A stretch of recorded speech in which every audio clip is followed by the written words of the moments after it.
Um, I hit the record button because I found that there is so much like amazing dialogue that happens before some of these calls. I just tell people to shut up. Yeah, I just say shut up if until I hit record. So yeah. that's normally what works for me. um, what's interesting about chatting today is like I know we've met a couple Mm-hmm. times at the last couple seats and last time we were there I just flat out asked you. I said, yeah, how the hell do you make money? What do you do? Because I just didn't get it. Like I knew that you put out a lot of content and you obviously had your finger in a lot of things, but I was like, how do you make a living? You know?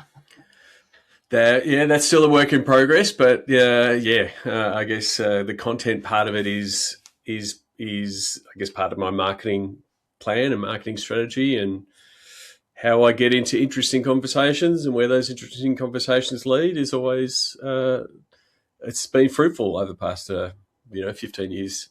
Yeah, that's awesome.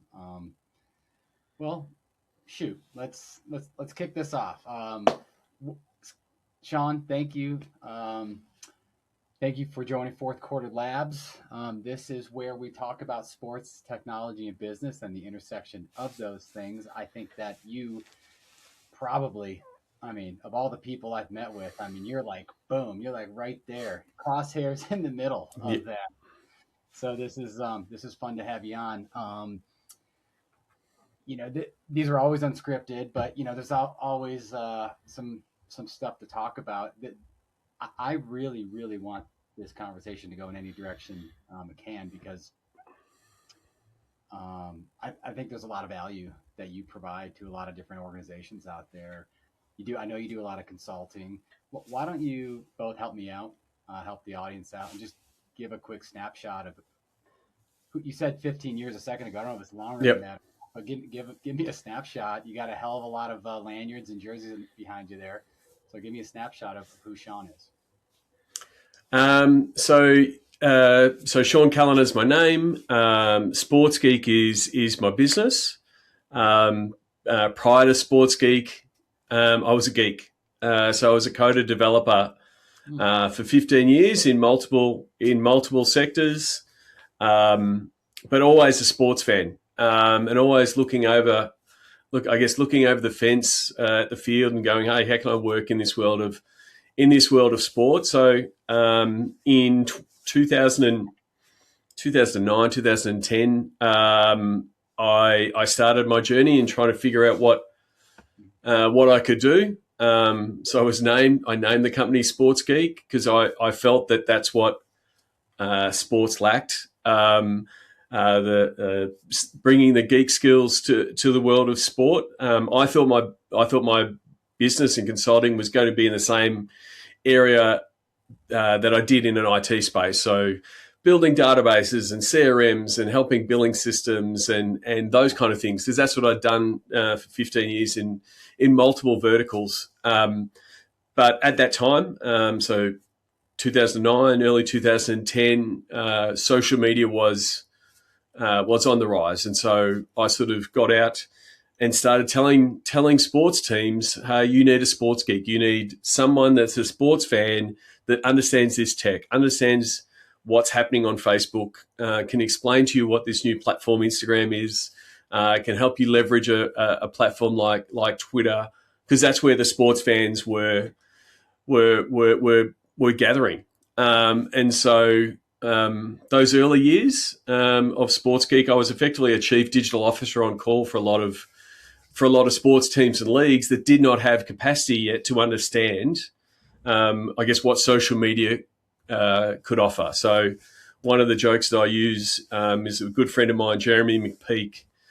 He was working at the Phoenix Suns, and his Twitter handle was Suns Webmaster, because that's what he was doing. He was a webmaster. He was updating the Suns website, and he was one of the early NBA adopters to get a social media handle and start playing with social media. So I sort of leveraged my early relationships with meeting people in the US and finding out what was happening on the digital front there, to implement that in my part of the world. So I'm based in Melbourne, Australia, which is a sports crazed city and a sports crazed country. So a lot of the things that the Portland Trailblazers were doing, the Boston Celtics were doing, worked just as well for the Collingwood Football Club or the Sydney Sixers or the Sydney Thunder. So I guess my early work was in that space, in advocating what digital could offer, convincing CEOs that they need to appoint someone to run social media platforms.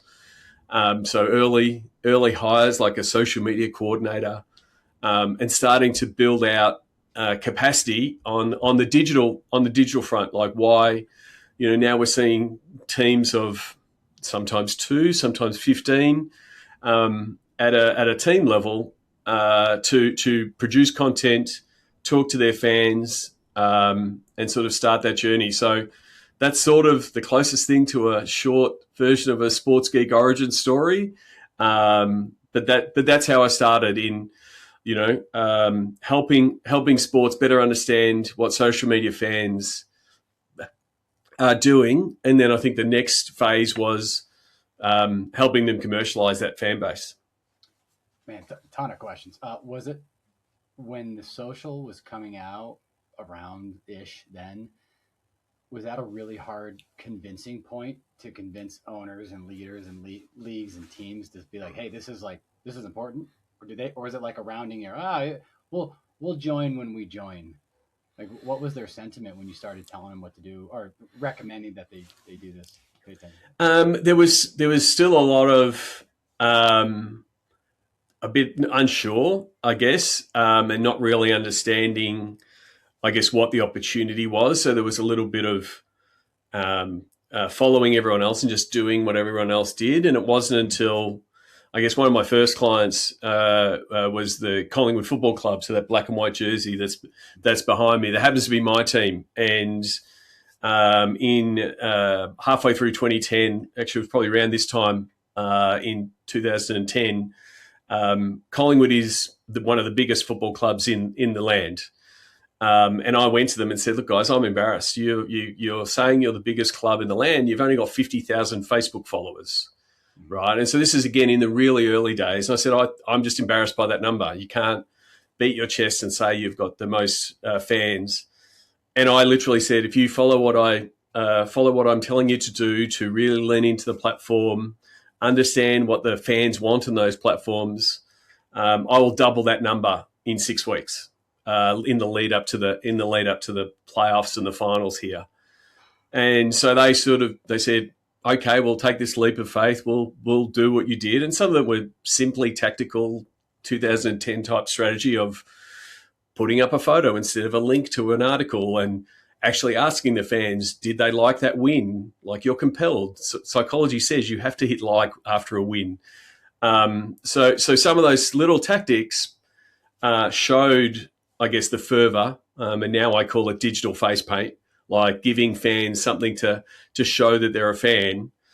Sure enough, in 6 weeks' time, they won the grand final, the Super Bowl here in the AFL, and on that day, they ticked over 100,000 fans. So it was a bit of a proof of concept in, treating each platform with respect, and that's something that we've done since. But yeah, I had those same conversations, talking to a CEO saying, sorry, I can't have Jess watching the phones because I need her to go take photos, of training for Instagram, because that's what the fans want. Then there's more fans, via that channel than just picking up the phone. And so she became the first digital hire for the club by moving her off, answering phones at reception to, I think 8 months later, she was on the field again, taking photos from inside the locker room after a grand final win. So it was some of those right place, right time, but also the planning to unlock, the term fan engagement was invented then, to unlock those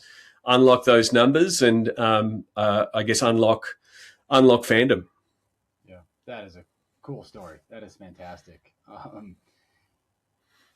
Is it very naive question here? Where is right now the U.S. sports? Is it driving a lot of the tech? Do you feel like the teams in Australia are trying to stay ahead of the U.S.? Are they just a couple months behind? Like, where's the overlap with? And you can throw Europe in the mix there too, and South America, and just global. Like, who? Let me rephrase this. Now that I said that, think about it. Is the U.S. leading sports technology in general, and all the rest of the teams and countries around the world are trying to follow, or is there a country that I'm not aware of, or a league that is dominating sports technology? Well, I mean, sports technology is a really wide remit. So I think from a sports technology, when we're both met at seat, I think from a venue technology point of view, whether it be interacting with the big screen, wayfinding, that kind of thing. So that sector of sports technology, I think that's definitely that's where the US is a leader. We've got stadiums like Intuit Dome that's got all the latest bells and whistles. Yeah. Hearing, I was lucky enough to chat with George Hanna. He's going to be on my podcast soon, talking about, sensors that can tell how loud you're yelling when you're in your seat, all of those kind of things. So I think there's a long, US venues are a long way in front. But then I think when you're looking at, distribution, I think the European teams have less restrictions internationally, right? So what Arsenal can do, or PSG can do, or Man City can do globally is quite more open than NBA and NFL teams that have to go through, I guess, league agreements to be able to access certain market rights, that kind of stuff. So I think, when you're looking at, global reach, and that's, if you look at the big numbers, the Real Madrids and the Premier League teams absolutely dwarf the biggest sports teams in the US in terms of social following. So I think that's a different piece. And then the piece of pride that I have for Melbourne is, I think, the way that the AFL and Melbourne in particular does membership marketing. So rather than selling you a season ticket and it being a transaction with a seat, they really lean into membership. And, I'm a Collingwood member. I'm a Collingwood member because my dad told me I'm a Collingwood member. And we're Collingwood members because my great-grandfather actually played with Collingwood over 100 years ago. So, I don't have a choice. My son doesn't have a choice. But we're members, so we're paid up members, effectively a season ticket holder. But if I meet another Collingwood fan, such is the level of knowing of how important it is to be a member, my first question is, are you a member? So it's sort of got to guilt level marketing where the fans are doing it. Now, I think that happens in some instances, like if you look at Green Bay and the way that it's set up. I was just thinking that's in that same sort of mode of member owner. But I think I guess that way of framing season ticket to go, oh, I'm not buying a seat, I'm being part of it, I'm paying to be part of a tribe, I just happen to get a seat. I think Australia does that really well. That's why from a per capita attendance point of view, Melbourne's got 5 million people, but will regularly fill a 100,000 seat stadium, the MCG just down the road, for a local sport that's not played anywhere else in the world. So that's sort of my take of who does things well in different parts of the world. I think you can learn a lot from different parts of the world, most definitely. Yeah, that's a great separation between hey, what's some of the coolest tech that's happening in the world right now? And the separation to say, well, there's some venues that are doing some amazing things, and Intuit Dome is probably the most highest profile one right now. Yep. So they're doing some of the cool stuff right now. But then you think about the revenue that an organization like the NFL is generating on an annual basis as a league. You'd think, oh, wow, they must be doing some really innovative things. But to your point, at the team level, there's only so much that each team can just independently just go out and do without getting approval from the league. And probably the MLB is most well known right now for having the most control over the league Hmm. and what they can't do, from the mobile app to the websites and all. And a lot of the tech is mandated from the League top control. down. Yep. Yeah, league control. And then you had one more separation in there. You reminded me, some of these teams, European football, their following is just like something that Americans just don't get. I mean, there's soccer is a lot more popular right now in general. Mm-hmm. Football, just because FIFA was just here in the U.S. and everyone's kind of still hanging on the buzz of that a little bit. So I don't feel like that statement is quite as true as it might have been 5 or 6 years ago with soccer in the United States. But But a lot of those European sports teams did a lot of deep work, into China, internationally, and grew their following in these new markets, which some of the US teams and leagues are doing more now. But a lot of the European football teams, because they didn't have those restrictions, have got 15 years head start. Yeah, and even U.S. college football now, which you probably know, they're having games internationally, which I find it's cool, but it's also astonishing. Like, okay, college teams are now going over to Europe. I think, who did I meet with the other day? I forget. It doesn't really matter, but you could Google it. There's a college team that's going over to Ireland or something like that for their first home opener, and the guy on the phone said to me, "We better win that game. We're going all that way. We better win." And he's right. I mean, it's college sports, but now the landscape for college sports is just like, it's just not even what it was 5 years ago. Ever since NIL, so now it's a business in a different way. So interesting. Ton of questions here. Let me get back to some of my questions I wrote down. What I'm really intrigued. I'm still going back to what you opened up with around like 2010, Instagram, all these socials coming out there. Do you have any like stories like the one you talked about 50 to 100,000, but like the opposite, where there was an ownership group or some leadership group that was just like not doing it? Like, what craziest thing you've ever said? Why would we do something like that? I'm talking like 2010. I'm talking right when it came out. Yeah, I don't. Yeah, I don't find myself working with people who don't want to do cool stuff. Like, that's the good thing about running your own business. Like, a lot of the times for a lot of these new innovations, they I think a lot of people talk up the innovation game, but you've got to take the risk. You've got to make the move. And so I'm sure there was, naysayers of people saying, "Oh, we don't want to do this, or we don't want to put time into this, or we don't want to put money and resources into this." I would like to think that I've been on the other side. I've been on the one helping drag someone ahead, and then when the all the teams get ranked on what they're doing, they're going, "Oh, why are we behind?" It's like, well, we didn't do these things. So it has created effectively like a digital arms race, which is a good thing. I think digital capacity has grown from a team's point. The demand from fans has grown, and so the teams are following that. And then I think the next sort of phase that was really important was proving where the revenue is coming in from it. So we've got a process called digital to dollars, which helps teams understand, hey, if you do this over here, it drives revenue over here. And so part of it is things like attendance and ticket sales and season ticket. As your fan base grows, you have a fan escalator, someone that just follows you or keeps track of you on Instagram or whatever it is.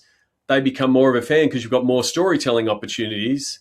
And so that's actually accelerated, then in 2010, you would maybe get one or two pieces of snail mail and maybe an email once a week. And so that was, 25 pieces of content. And we've gone from that many touch points to thousands. And so, a fan can quickly become, a really avid fan, using even just recently using the FIFA World Cup, there would be people that, never watched a game of soccer 5 months ago that now know, that'll probably tune into the Premier League to watch Man City because they watched, Erling Haaland in the match, saw what he did was amazing.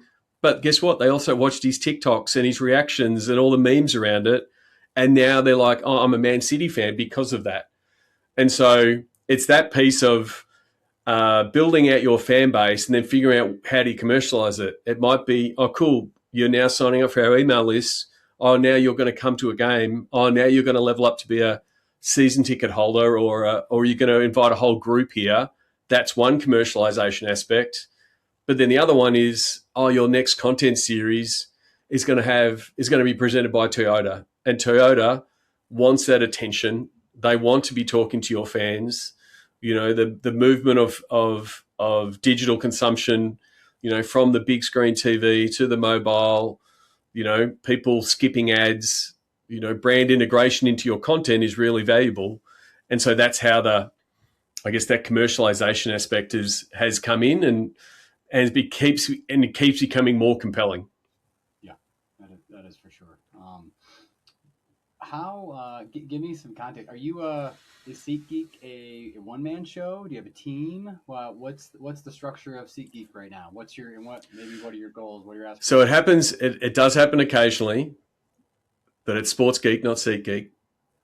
And did I just say SeatGeek? You did say SeatGeek, but that's fine. My friends at SeatGeek, I've actually done a podcast with the guys at SeatGeek, which does become a tongue twister. But yeah, so Sports Geek, is my business. So in varying times, depending on what contracts we've got, has scaled up and projects from a point of view. At the moment, I've got a content producer that helps pull together the podcast. And then it's pretty much a project by project team. So it's sort of like the digital Avengers as I'd need people on a project, whether it's with a content capture point of view.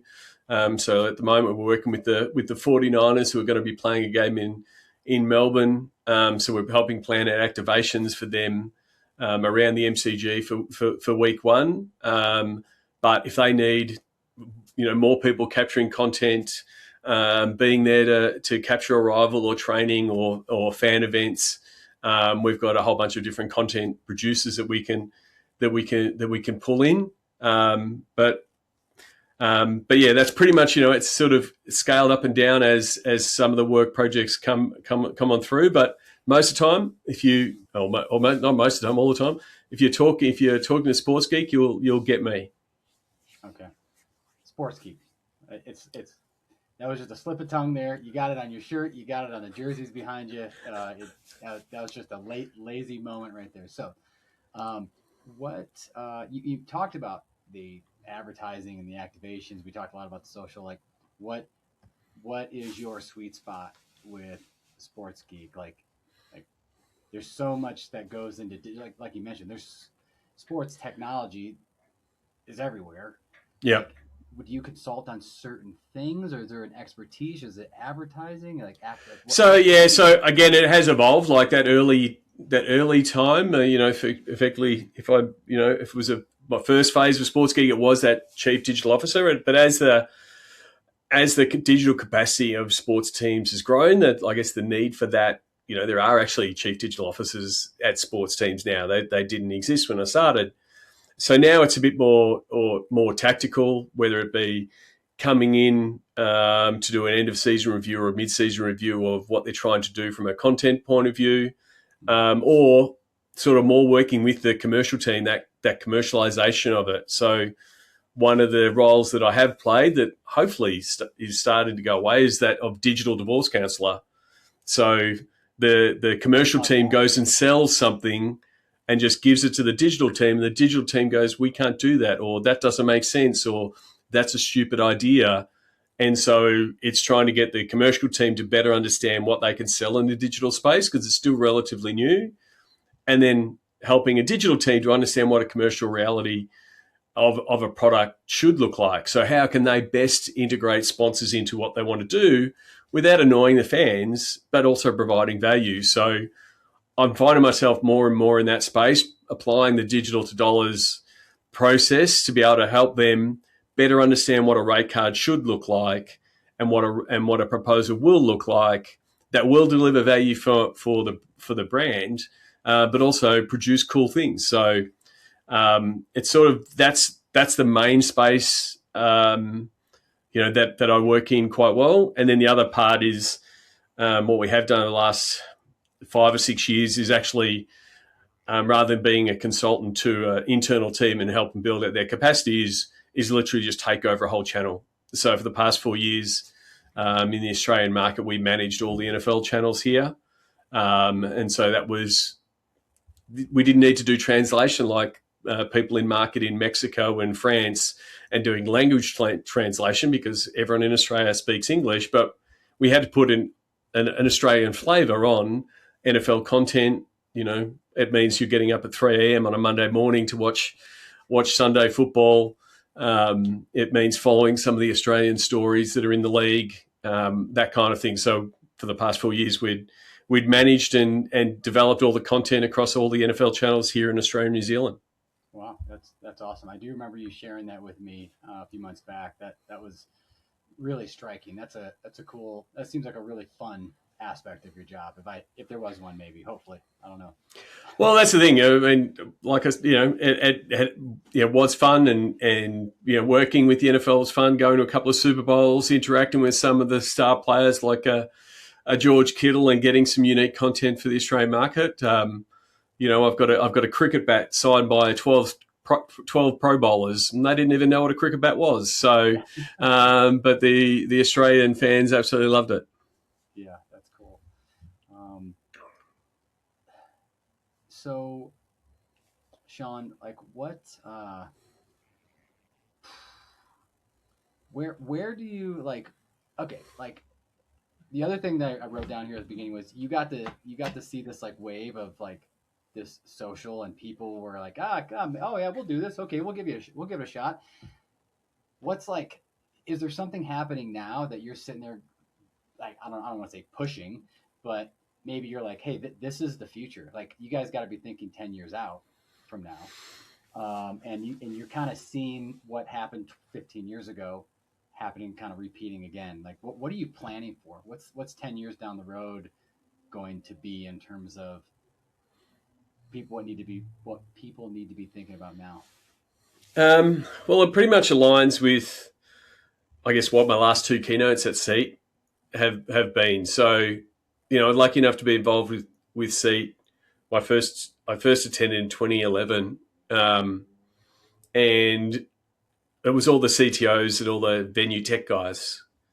And I'm formerly a geek, so I can still talk geek and understand the hardware side of the business. But I then suggested to Christine, who was the founder of SEAT, it's great having the tech, but we need the marketing folk to get people into the stadium, and we need the data and BI folk to understand who's in the stadium. And so that sort of formed the tracks that SEAT still has today. We've since added a track around customer experience. And so the last 2 seats, I've sort of spoken about the social transformation that hit sport, which was those early 2010 to 2017 of social and digital transformation, going from, hey, we have a website for our fans, to we have an ecosystem of social platforms, to what AI can offer the world of sport, and how it can help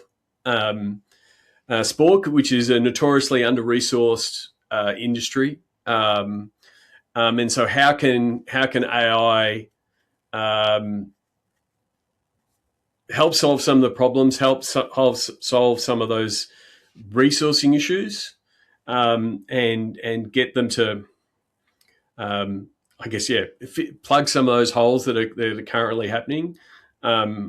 My thesis, and the thing that I think is the thing that's coming, is what agentic AI offers. So what does that look like? I think we end up in a world where you have personal agents that are helping you, assisting you in what you do in your job, and this is really relevant from a sport, whether it's sport or any industry. But I think we'll move forward in a space where every worker will have an agent, and whether the agent is appointed by their corporate, or it might be an agent that you just have, and it's something that transports with you, which is another thing altogether. And in bringing your own agent system, if you come into a role, but then what do agents look like at a department level? How do they help with that workflow and data flow? And then what does it look like from an organizational level? So, I think we'll be moving into a space where,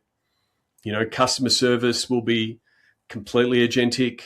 Every season ticket holder should have an agent that's attached to them that can answer all of their questions, can help them with their ticketing, and potentially handles 95% of their issues, and goes to a human when it needs to, and lifts customer satisfaction scores. So I think that's probably the next piece, and how tech and agents can do that. Like, again, if I sort of point back to what the Clippers are doing with Intuit Dome, the fact that the wall, which is, the Clipper-based, you must be a fan, I didn't realize, but that fills up from the bottom up. So it incentivizes people to turn up earlier, be a more fervent fan, and they will get the better seats, which goes against everything that we've ever done in the world of sports. Yeah.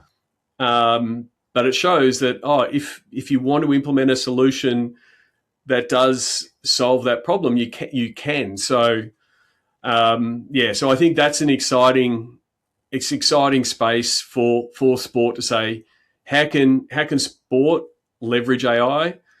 For us, we think it's an opportunity to produce more content. Doesn't mean and by that I don't mean just more AI slop, but more content that is valuable to particular segments. Because there's a lot of ideas that sports could do that are just resource constrained. So, building in our case, and we use it, building a daily email that potentially gives you every link about your favorite team. There are a segment of your fans that would open that every single day and go, that's how I want to consume it, because as much as social is amazing to some people, there's other people retreating from it. And so they just go, I just want to open up one email a day, and it has everything that I want to know about the Golden State Warriors. And that might be the way they do it. Now, someone can do that manually, but it's a time consuming. It'll take 2 or 3 hours, and they don't have the time. But AI can build that. A human can verify it, check it, and it can get sent.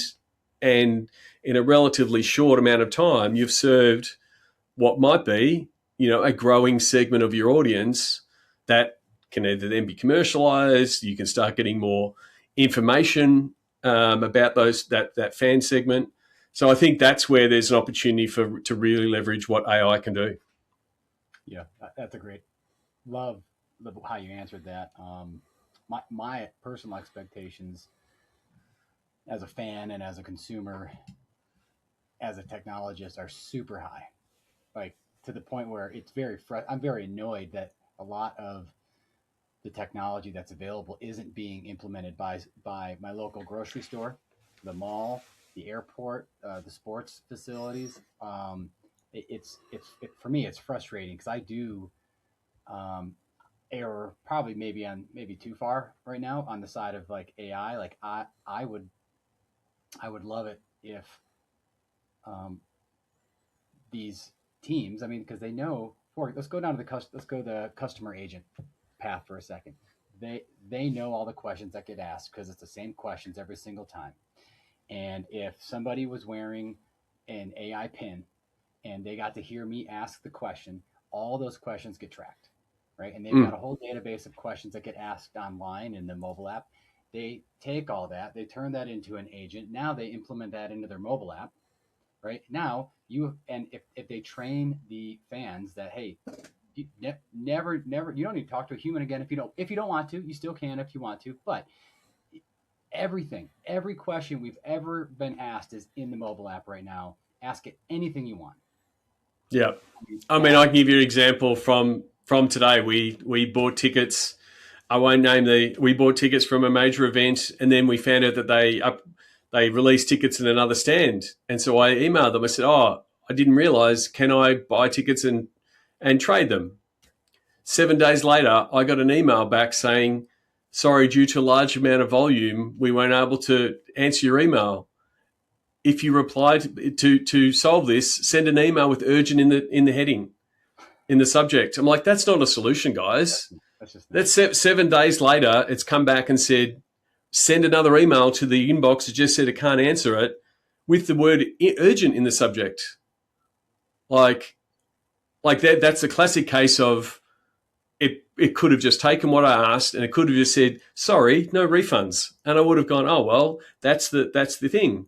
But it also presents an opportunity if there was a way to do the swap or to do the change or and pointed me to if there's a resale market. Again, I don't know all the solutions, but that's the opportunity where Agentic can get put in there completely. And like you just said, all of those questions, all of those FAQs, you're now getting far better knowledge from your fan. But at the moment, and it's a constant issue in the world of sport, is most people just don't have the time to analyze that. And so my counter to that is you actually do. You've just got to hand it off.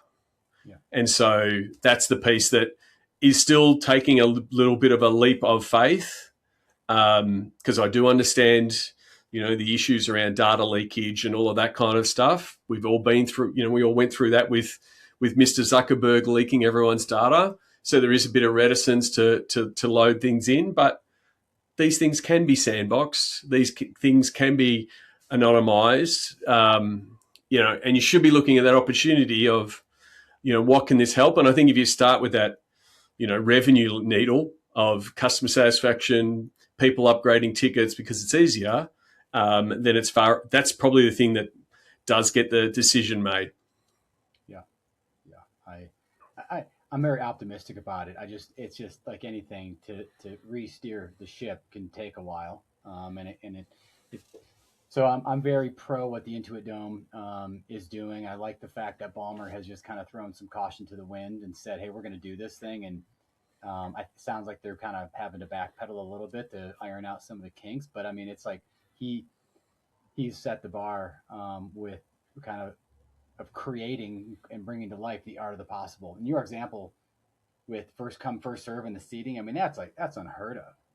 Yeah, but it's always been, oh, we can't do that. Our ticketing system can't handle that. We can't move things around. So, well, hang on, it can happen. Yeah. You just got to shake up the model. Yeah. And the good thing I think about what they're doing, and the idea of the frictionless experience, which is sort of what we need to get to, is the premise is they put a lot of friction up front. Like you have to go through some in giving up your details and opting in for facial recognition. But once you've got past that initial friction, it all just falls away because you've done that piece. And I think it will be the adoption from fans. 10 years ago, no one would have scanned a QR code. Now it took us a pandemic for them to be adopted, but like now it's an accepted and understood behavior. I think things like frictionless entry, facial recognition, Amazon walkout, all of those things will be what's expected by fans. And so sport will just go, oh, we have to do that's just the expectation. Maybe not because of sport, but it's because it's what's happening at our supermarket or at the airport. Hey, we see that technology. We want it in other parts of our life. I'll give you a great example. In the U.S. here, last November, there was the government shutdown. So I had to fly. And I would get to the airport, and I saw the general consumer line at the airport was longer than I had ever seen at Denver airport in my life. And I walk up to clear, and there's no line, and I pay the $159 or whatever it was to sign up.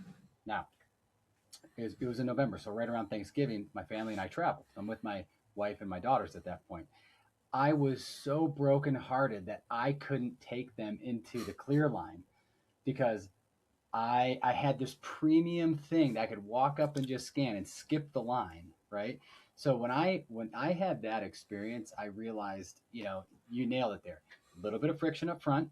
Once you get past that, it's just free flowing. Like the experience can be so good. And now I'll end up being a clear passenger for life just based on that now. And even if there's no one in the other lines, I'll still use it. Mm.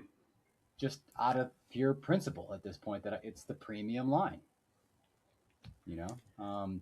So yeah, like I think those types of things are just like itching to be implemented at some of these venues. And as you know, I think the fun fact I like to drop is right now around the world there are over 300 stadiums either being built or renovated right now.